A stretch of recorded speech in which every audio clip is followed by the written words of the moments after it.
state of disbelief. Were we watching a serious exchange between two aspiring leaders of the free world, or was it a reality TV show in which we, the audience, were watching purely to be titillated by a vulgar row about who the most awful person was? In his cover piece this week, Douglas Murray suggests that in America, trash showbiz TV has taken over politics.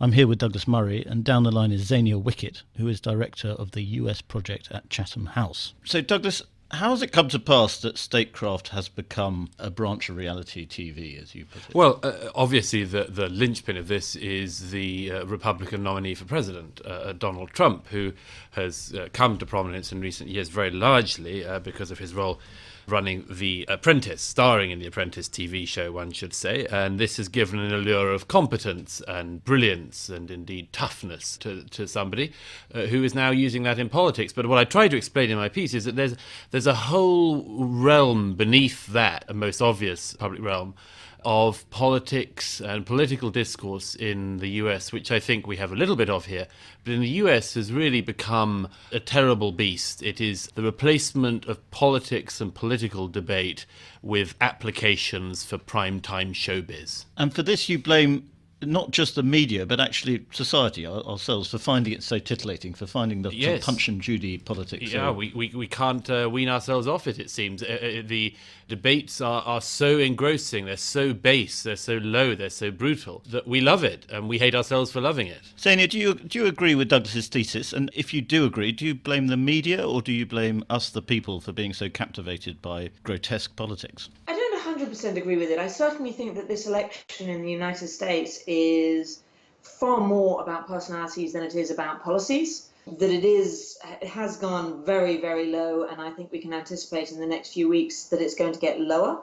But I'm not sure that this is necessarily something that is fundamental to American politics today. I mean, I think politicians in the United States, as in many cases elsewhere, are happy to win by any means. And if that means that they are more likely to win by using personal attacks than attacks upon another candidate's policy, if necessary, that's where they'll go. I mean, you have to remember America's a very, has historically at least been a very, a nation, and everybody of an age will recall the impeachment of President Clinton, and the subsequent collapse of a number of Republican leaders who were found to have affairs, where America got very righteous about the way you ought to live your lives. And I think there's still that thread through the United States. But I think certainly that there's also the thread that in the United States, as in elsewhere, many people are no longer voting. And so politicians are trying to do anything to get out their base, trying to do anything to get new voters to the table.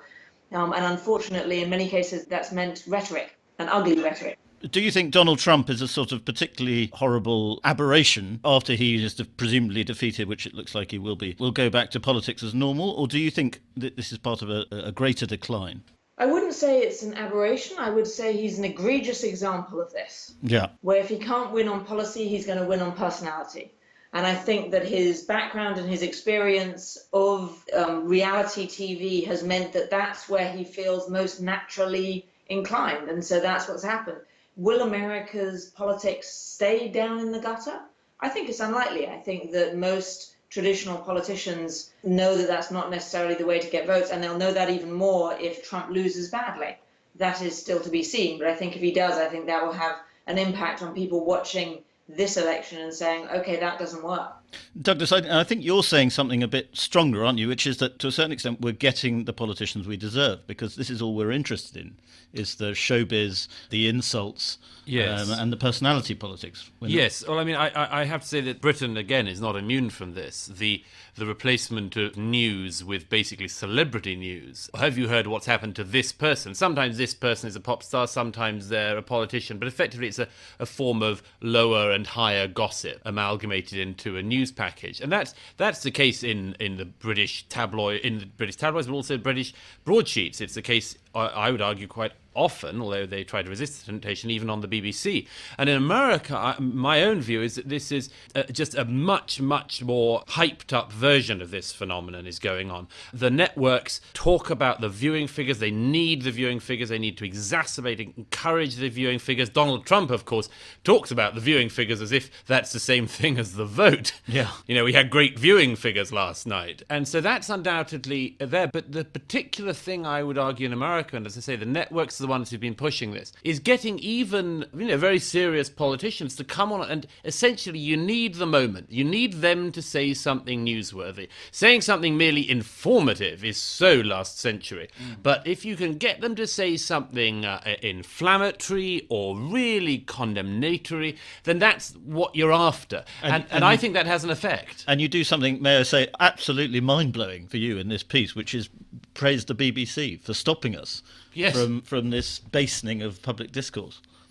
Should praise people when they're right on something. If I can respond to Douglas's comments, I agree with him, but how much of that is new? Politicians have always wanted to get attention, have always needed to get attention to get votes. And so the idea that the media is suddenly trying to persuade politicians to be newsworthy, they've always tried to persuade the politicians to be newsworthy. The question today is how low are they willing to get? And I think what we've seen in the United States is Trump is willing to get very, very low. But you'll have noticed Clinton hasn't gotten particularly low. She hasn't gotten personal. Paul Ryan, for the most part, hasn't gotten personal. John McCain hasn't gotten personal. So I think that we are kind of putting too much around an individual rather than and explaining this as an American phenomena that may be global. I think certainly it's happening, but I think that Douglas might be, in my view at least, taking it further than I would be comfortable doing so. But I suppose what has changed is the internet, and the American election is probably the best example of this, although it does happen elsewhere, particularly with Jeremy Corbyn. Politics is very much mixed up with trolling and winding up the opposition and trying to generate levels of anger that we haven't really seen before. Would you not agree that the internet is adding to the cheapening of politics? I think the internet is adding to the cheapening of politics, but I think it's more than that in a sense. It's that it is now impossible for politicians ever to be off. I mean, I can think of all sorts of examples when President Obama and before him President Bush said things in front of microphones that they thought were off that actually were on, or somebody halfway across a room was able to hear what they had to say, and of course that then goes viral, and it can go viral. And so I think that the technological advances and the internet and the ability to share information has indeed meant that moments that would otherwise be private, ideas and thoughts that would otherwise be private, are no longer so. Yes, I mean, that's certainly the case, and it's certainly put an added remove apart from anything else, because the public often say that they want their politicians to be more like them, but then anyone who behaved in this media frenzy as if they might always be recorded, as if everything they do might be a particular career-ending gaffe, couldn't possibly behave like an ordinary person. You could only behave like a sort of automaton. But there's one other quick point, if I may, which is that on this thing of the whether or not I'm pushing the point, I think that something that I find very striking, and I mentioned in this piece, is that there is effectively no off button, but there's also no diminuendo button. There's no way of turning the volume down. The striking thing to me about the Trump campaign is how hard it has been for mainstream Republicans to turn the volume down and still get away with it. This has an extraordinary metastasizing effect.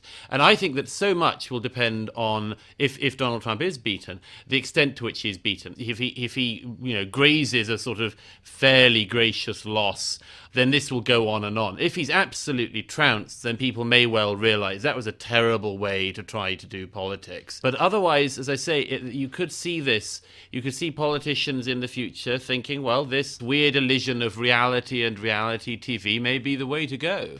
Yes, Zania, and could it not also have a positive effect in the long run in that mainstream politicians now, because there's no off button, and we all agree that's very difficult for them, they can't get away with bluffing as much as they used to. I mean, for instance, Republican candidates now, or Republican politicians now saying they can't possibly support Donald Trump because he's disgraced himself, and now instantly brought up on all their hypocrisies and offensive things they've done in the past. You would think so, except for the fact that, unfortunately, all of this communications hasn't been preventing people from lying. lying. So, I mean, one of the most fascinating phenomena in this election is watching Donald Trump say one thing one time and then deny it completely another time, regardless of whether it's been on tape or it's been on video.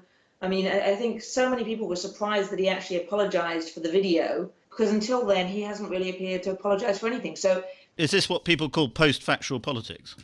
Perhaps indeed it is exactly that, which would be a very sad thing. And Douglas, what do you think about this term post-factual politics? Does it apply to your piece?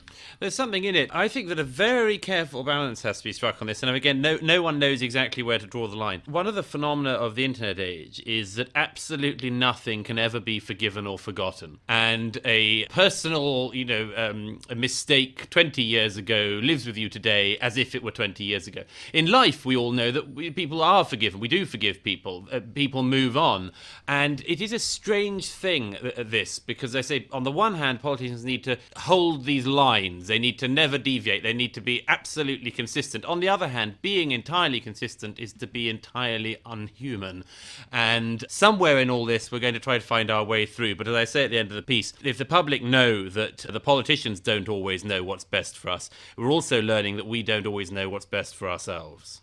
So the lesson is we have to sort of up our morality when it comes to engaging in public discourse. It couldn't go much lower. Zaini, what do you think? Unfortunately, I agree with Douglas here. I don't know how much lower it can go. Donald Trump has, said the shackles are off. I've got free reign, and I just find it hard to imagine what will happen in the next 4 weeks that is more free than it has been. But you think the next 4 weeks will get worse? I think they will. Maybe my clean mind can't figure out how much at the moment. But yes, I think it probably will. That was Douglas Murray and Zania Wickett. If you're interested in hearing more from Douglas, please try our new religion podcast, Holy Smoke, which is hosted by Damien Thompson. And in the first episode, they'll be discussing Islam's treatment of atheists in a conversation between Douglas, Damien and Majid Nawaz. We will make America great again.